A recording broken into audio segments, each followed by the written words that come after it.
A video out of Kharkiv, which has recently been liberated from the Russians, and they've been pushed back far enough for people to start cleaning up. And it shows you the battering that the residential parts of Kharkiv took. The Ukrainian military is continuing to make advances. And we come over to the map here, we really see how much the battlefield has changed. There's no more Russian forces around Kyiv. We're not seeing the Russians hit the areas out farther in the east. No Russian forces up here. So basically, anything to the west of the Dnieper River, with the small exception of this parts of the southern part of Ukraine, is fully owned by the Ukrainians. And that means that when the NATO air bases here get supplies in, they come in through Lviv, and then they can be trucked out for resupply, coming all the way out here to the east. And so far, the Ukrainians have been able to hold this area here, and they've not been able to be closed off by the Russians. They have prevented that, and the Russians are continuing to get hit pretty hard. We'll zoom in here a little bit on the southern part and the eastern part of the battlefield. The Ukrainians still occupy this area and this area, and they've managed to push the Russians back here, so they've got some defensive perimeters there. Video now of the Ukrainians' attack here in this southern ammo dump for the Russians. It gives you a sense of just how good the Ukrainians' targeting data is.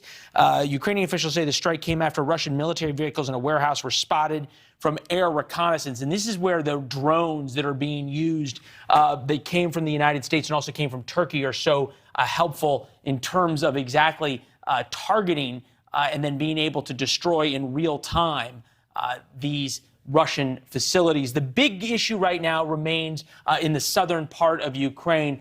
The Russians had pushed out here, and they tried to move all the way on Odessa. You might remember we used to talk about the Russian fleet that was here waiting for an amphibious invasion. That has not happened yet, and still there are supply lines that come down to Odessa. But this is the key point for the Russians, because if they want to take the entire southern part of Ukraine and cut off its access to the Black Sea, they have to take Odessa. They've continued to hit it with missile strikes, trying to terrorize the population, but they've been unable, Marnie, to really inflict the kind of damage on Odessa from afar, because they cannot get their artillery or their rocket systems anywhere near this last holdout for the Ukrainians in the south.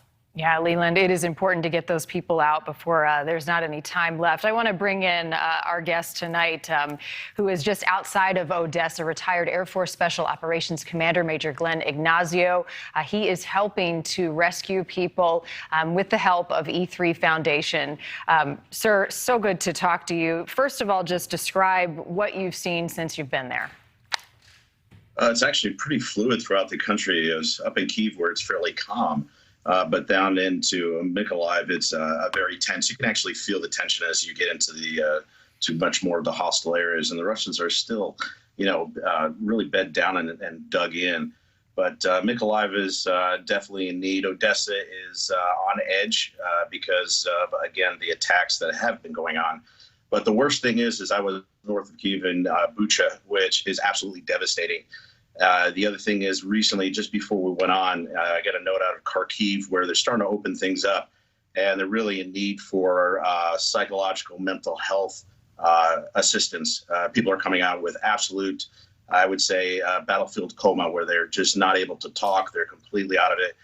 And there's been a lot of sexual assaults. And like I said, the war crimes will definitely be shown, I'm sure, after what I've seen in Bucha and what we're seeing out of Kharkiv. What can you share, Major, about the supplies reaching people who need them? We've been hearing so much about things getting pushed into the country to help the Ukrainian forces and the civilians there to defend themselves, things like bulletproof vests. Now that you're on the ground there, have you been able to see some of the challenges with the supplies? Yeah, definitely. I mean, a lot of the major weapon systems, I mean, they're very big and much, very visible, excuse me. The hard part is when we come into the bulletproof vests and the helmets. I mean, when we see the numbers that we're pushing in from the United States and from NATO, greatly needed. And the hard part is they've been delivered to Ukraine. But when we've been out in the field, we are being asked every day, all night, can you get us bulletproof vests? Can you get us helmets? for whatever reason, it's not getting out to the far east and to many of the troops' checkpoints in other areas. So, those are the smaller things that are maybe they're harder to manage from warehousing or so forth. I don't know. I'm not going to look through the crystal ball here, but that is the number one thing. And so hopefully it's getting to the end user and not finding itself in somebody else's warehouse. Thanks for watching. Click the red subscribe button below so you can get more of NewsNation's fact-driven, unbiased coverage.